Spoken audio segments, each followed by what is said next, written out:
Hello, everyone. I am beyond excited to share with you today what I call first-class credibility, why every entrepreneur must be a speaker or you're doomed for failure. My name is Christopher Kai. My last corporate job was at American Express on Wall Street, where we used to build out global sales decks. So they hired me to create the actual sales pitch decks so we can pitch our clients like IBM, Pfizer, Microsoft. I left that job in 2000, came out to California, wrote my first book. Now, 20 years later, plus years later, I've since written 6 books. I'm on multiple speaking bureaus. I'm currently billed at $20,000 for one speech, given over 1,000 presentations, including with people like Elon Musk, Richard Branson, and President Clinton. And 5 years ago, I created a GPS program where we've helped close to 200 entrepreneurs understand how to become professional speakers and online coaches, where they've generated over millions of dollars and impacted over 1 million people. I've helped my corporate and online clients generate over $200 million in revenue. So a few things I'm going to share with you today. Share a brief story about Elon Musk. How many of you are a fan of Elon Musk? Yeah, that guy's crazy in a good way. Single best way to network based on science. How to be a global speaker. I hope you avoid this 20-year painful mistake. And lastly, I'm going to make a quick invitation to 10 lucky guests today. In case those of you who don't know Elon Musk is, this man grew up in Pretoria, South Africa, came to Canada first as a young man, then moved down to the US where he got a degree at the University of Pennsylvania, and then moved out west to California. He's built multiple companies, including Tesla, PayPal, SpaceX. He will arguably be one of the most well-known entrepreneurs, just not in the next decade or generation, but in the next millennia. He, as you can see here, has been profiled not just on one time, but 2 times. I was fortunate enough to meet Elon. This is a story that people always ask me, sharing. I wrote a book about networking with billionaires and executives, and they always ask, Christopher, how'd you meet Elon? So I actually met Elon at a 5-star hotel in Beverly Hills called Montage Hotel for a Golden Globe Award event. And like all of these galas, they often have these after parties in the Hollywood Hills or the Beverly Hills. And so when Elon was walking out of the gala, I see him there walking up to his valet parking. I just walk up to him, say, hey, Elon, great job at the World Affairs Council. I saw him speak a few months prior. He nods his head. I say, hey, I have this amazing homeless youth program that I created at the largest shelter. We'd love to have you come there, inspire the kids with your story. He says, yes. I get his email and he comes not after the first attempt. The first attempt, I follow up with his assistant and she says, well, sorry, Christopher, but Elon has a rocket launch. I'm like, great. What kind of is that? Okay, but it's Elon Musk, so that's actually a real excuse that he has a rocket launch. Second time, sorry, he can't make it. He has to reschedule.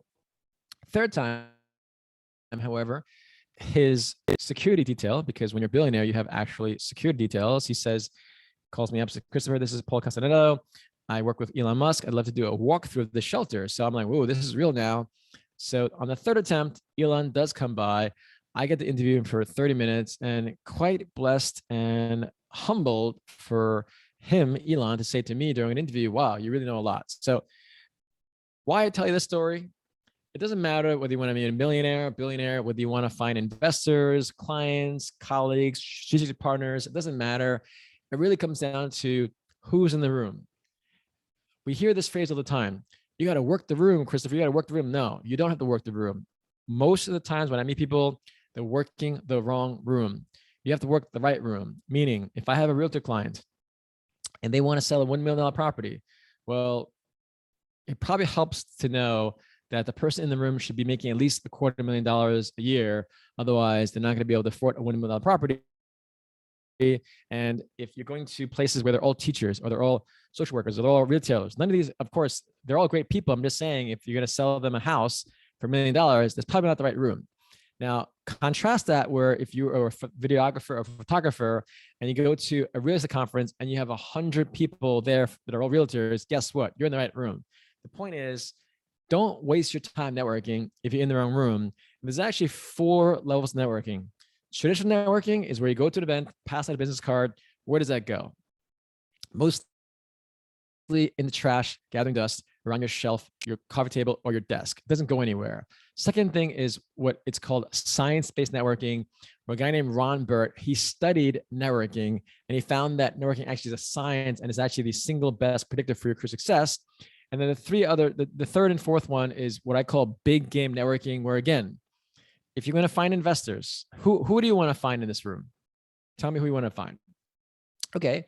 Well, again, define what your product is, define what your service is, and find the rooms with people like that. That's big game hunting, big game networking, where it's like the people you think that are unreachable. And then lastly, it's the single best way of networking, which I'll share with you. But in terms of this book, I essentially wrote, what do you do before, during, and after an event to network at the highest levels? You can buy that book on my website, christopherkai.com, if you want. But the best kind of networking is what I call next level networking, which is where you get the first class credibility. The single best kind of networking is what I call next level networking, which is essentially speaking. When you're on a stage like this is a stage I was on. There were 12,000 people across 4 days. And these were the people on the stages. It includes the co-founder of Apple, Steve Wozniak. It includes Julie Sweet, who's now the CEO of the entire Accenture. It includes Dan Schulman, who's the CEO of PayPal, or John Collison, the co-founder of Stripe. And then you have Jack Dorsey up there on the top right. The point is, next level networking is green room access. It's VIP status. It's first class travel and prestige. Now let's talk about what I mean. This whole presentation is about first class credibility, why every speaker must be a speaker or be doomed for failure. And this is why. When you go on the plane and you see someone sitting in first class, you make certain assumptions, right? I mean, for instance, this is Emirates Airline, the first class 40 square foot private suite. And mind you, I have flown Emirates. And when you're in Dubai, you literally have your own ramp off the highway. And first class and business class have their own freaking terminal. I've been to many first class lounges, business class lounges, but this is like the entire terminal as far as I can. It's just so insane. But imagine you're sitting there, you have the 40 square foot private suite and zero gravity beds, and it costs $9,000. But the point is, based solely on where a person sits on the plane, 1A is first class, 10A is business class, 30A is economy, you make a judgment on who they are. When you look at someone in first class, you already assume they're successful, right? How many people in the room have flown first class? See, flying first class is cool, but when you have first class and you have lie flat beds or a suite, that's like next level, because especially when you're flying a lot, there's certain years I travel close to 100,000 miles a year. And that's why I always request all my clients to put up first class, minimum business class, because you have that lie flat bed. All I'm saying is your credibility is based solely on where you sit on a plane. Similarly in business though, when you go to a conference, whether this one or otherwise, if you're sitting or buying economy class tickets, which is general admission, if you're a VIP, it's business class. If you're a speaker, it's first class. It's assumed, literally, your credibility as a speaker is assumed. I don't have issues finding clients. My issue is who I want to work with, when I want to work with them, and how I want to work with them. And so I'm at a point in my career that I'm grateful that if someone's a-hole, someone is a person I don't want to work with, good for you. You have a lot of money. I don't care. But as a business owner, what happens when you have this first class credibility? What happens when you're a speaker? Everything changes. If you're not a speaker, you're just invisible. You literally will always be struggling to find clients, trying to have higher fees, low status, questionable credibility. You're flying economy. It's a hobby, not a business. And you have clients from hell. Raise of hands. How many people have clients? You know, this whole online world is very new to me. I've only been in it for 6 years. I'm a corporate guy. I'm from New York City. When I started working with these online clients, I very, very, very, very quickly realized that they had some of the most unrealistic expectations. I wrote a book on networking with billionaires. They pay me some money, expecting me to just introduce them to people like Elon Musk. I'm like, hello, no, I don't think so. The last person I introduced to Elon Musk was a colleague of mine, where he was willing to donate $100,000 for 10 minutes for an interview for Elon Musk, where that money would be donated to a charity. I wouldn't take any of the money. The whole point is, you want to get to the point where on the right-hand side, when you have first class, instant credibility, it's all about, they see you, they already assume you're successful. And think about that conversation. Whether you're trying to find investors, clients, business partners, employees, think about that. When you're on stage, you're the rock star. You're assumed to have credibility. Your clients come to you, your rates go higher, your global impact goes higher. Everything is just better when you're on stage. And the most important thing, this is your life. For those of you who are not at where they want to be financially, I'm telling you, once you've had that financial freedom, it really comes down to who you choose only to spend your time with.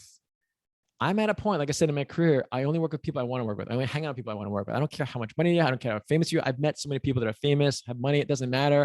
If they don't have a good vibe and have a good heart, I don't want to work with you. I don't want to talk to you. And if I can't trust you, forget you. The point is, imagine being at that point. That's what first-class credibility. Beyond that, again, you make more money with less time. This to date, at least for corporate gigs, is the most I've made from one speaking engagement. And again, if corporate gigs, I made a lot more money from consulting and other type of stuff, but at least for corporate gigs, $30,000, one speaking engagement, 50%, this is the check, non-refundable. Think about that. So you're getting paid, they're flying you first class, and it's just very efficient. This is hedge fund money, by the way. There's very few professions in the world that have this billable hour. If you're billed out at 30 grand, or let's say currently I'm billed at 20 to 30 grand for a speech, that's $800,000+ a month. That's over $40 million a year. That's hedge fund money, okay? So there's very few professions that you'll make that much in money with the least amount of time. You also make the impact. This is just one interview where 237,000 people watched. Imagine if you have a story that you want to share. I often hear people saying, oh, Christopher, I'm going to write a book. I'm like, great. Well, if you have to choose between writing a book or giving a speech, if you really want to impact people, I always say this all the time. They all say they want to impact, they want to inspire. But I'm like, look, realistically, how many people read your book or will read your book? They get offended sometimes. But I'm like, look, if your goal is to inspire, forget writing the book. You're better off being a speaker, because as a speaker, you have a higher probability of success in inspiring people. In this case, just from one video, over 237,000 people watched.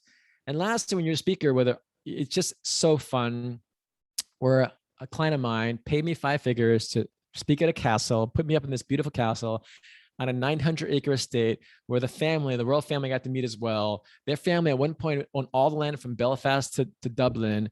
And we had a butler named Francis, a maid named Joan. It was just an amazing experience. I've also been in Zurich, where I shared the stage with the president of Switzerland, where they flew out all the speakers, and they essentially gave us a all expenses paid ski trip to the Swiss Alps. Something that's cool. And then I also was in Medellin, where I spoke at a multi-billion company called Grupo Soros. So it's just an amazing time to be in as a speaker. And it's just so efficient. Like I said, if you're a business person, you're busy people.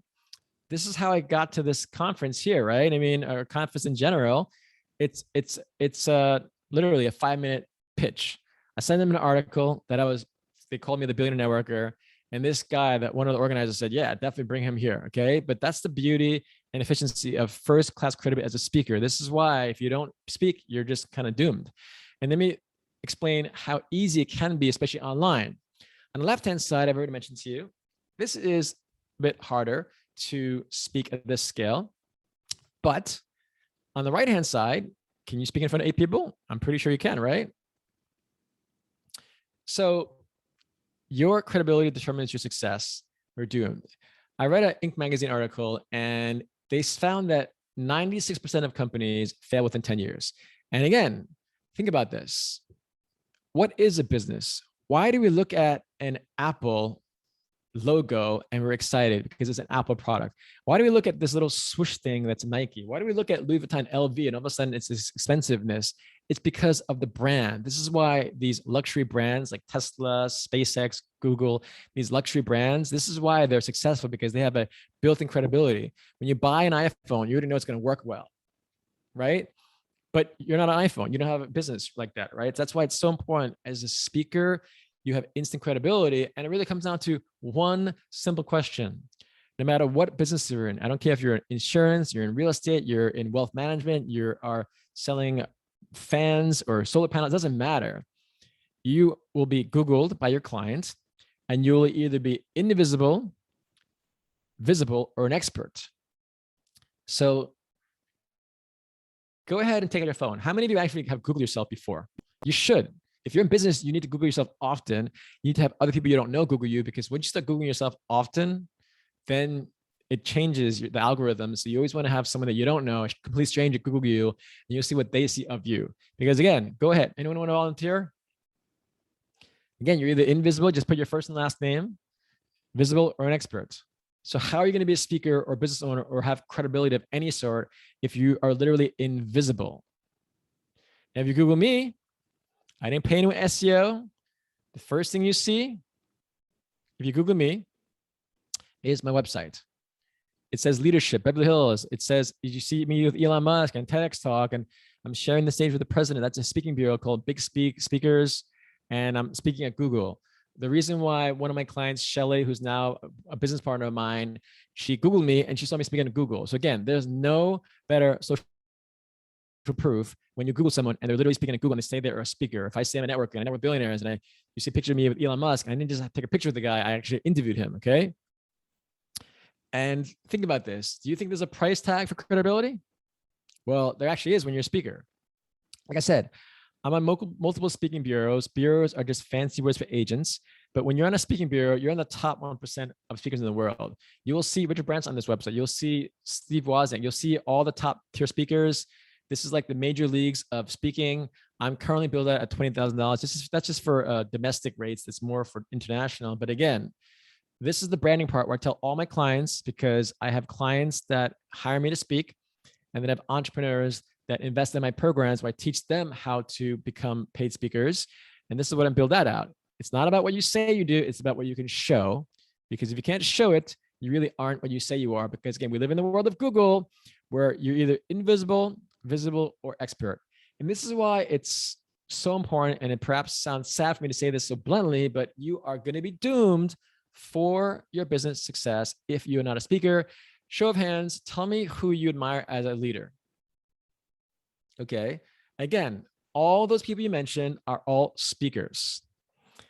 You're not just competing against the guy or gal next to you. You're not just competing against the other person that's in your business. You're competing against Google, Facebook, LinkedIn, Instagram, Twitter, now Clubhouse. The point is, all these multi-billion-dollar companies have the smartest, most brilliant people working on their side to make us hooked to our phone. This is why some of you might not want to admit it, but we're all addicted to our phones. Think about Instagram alone. Instagram has 500 million stories just in a day. We are living in the most distracted generation in human history. YouTube has 1 billion hours of video. So you're going to tell me that you have a service or you have a product or you have something that you're trying to pitch someone. You think they're going to care if they don't know who you are?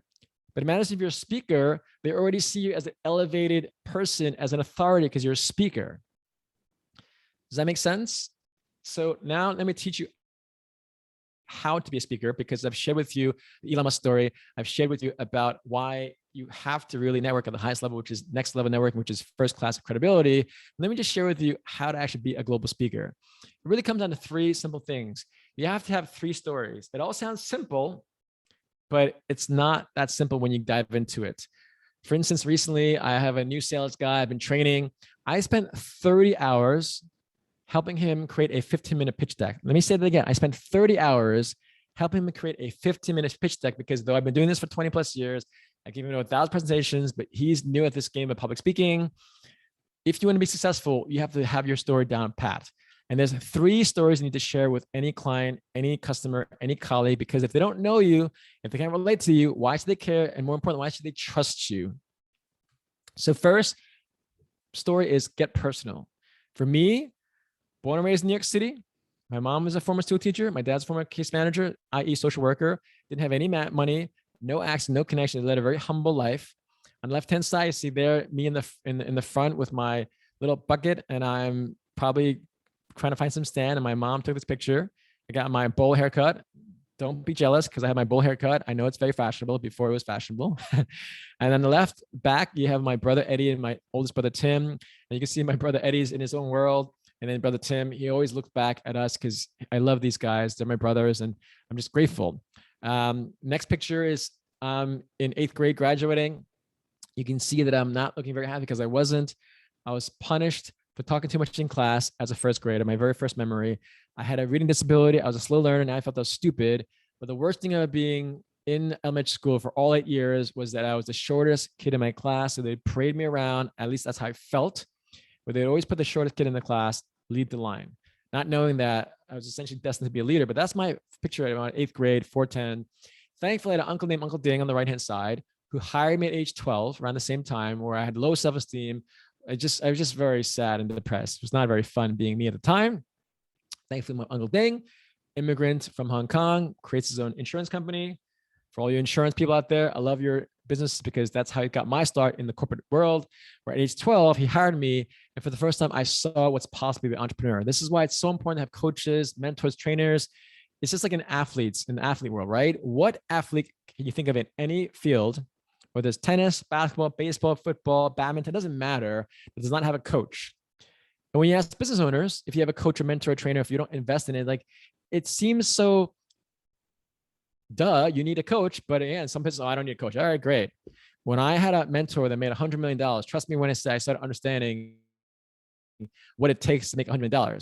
When I mentor to make $1 billion, same thing. Now I know what it takes. So the point is, make sure you hire a coach. This is why you're in this conference, to make an investment in yourself. But I'm going to just finish off on the point about how challenging it was. So again, 4'10", that's my graduation picture. On the right-hand side, just so you see how short I really was, it was very horrible. Literally, when I see this picture, this is a freshman year. I went to an all-boy Catholic school, and I was really short, and I always got teased, and it just pained me.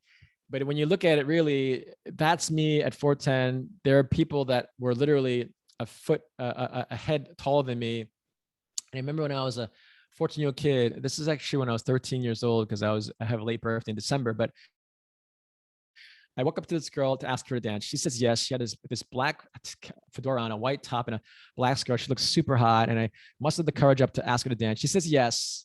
I'm dancing, I'm doing my moves, trying to impress her. And all of a sudden, imagine that guy next to me. That's not that bullied me, but let's imagine that guy that size.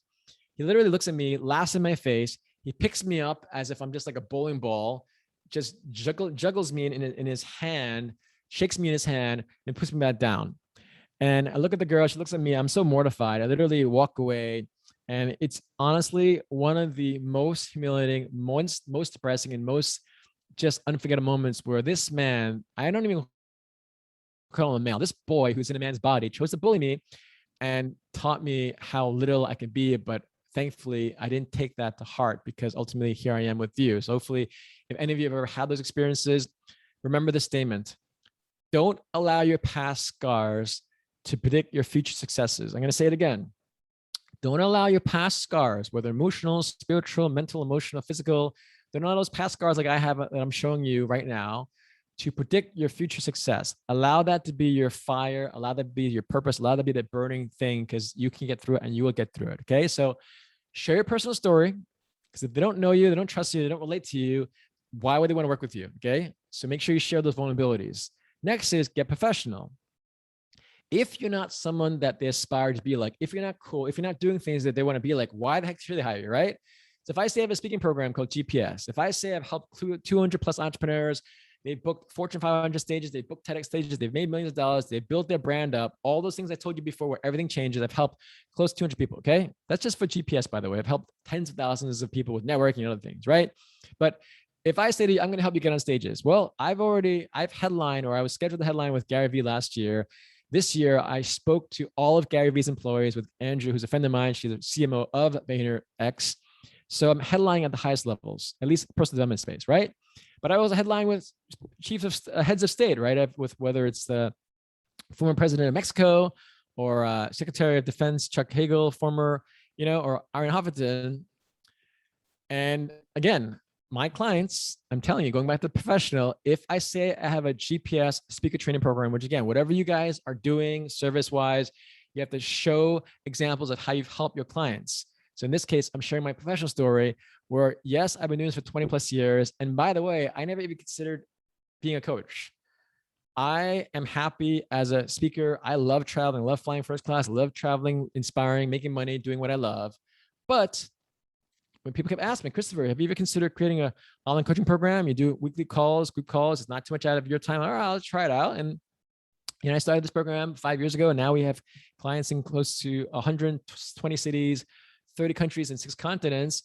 And again, how happy do you think my clients are when they're booking speeches?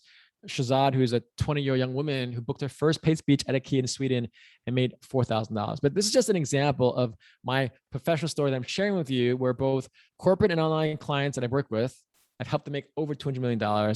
And these are some of the clients I work with on my online coaching program, where I both hire 2 packages, that I help them literally build out their speaker website, where I let them helping a current client named Elaine, who she made $17 million last year. And I'm helping her build out her speaker website from scratch. That's more of the higher tier done for you private packages. And then I have more group coaching packages, right?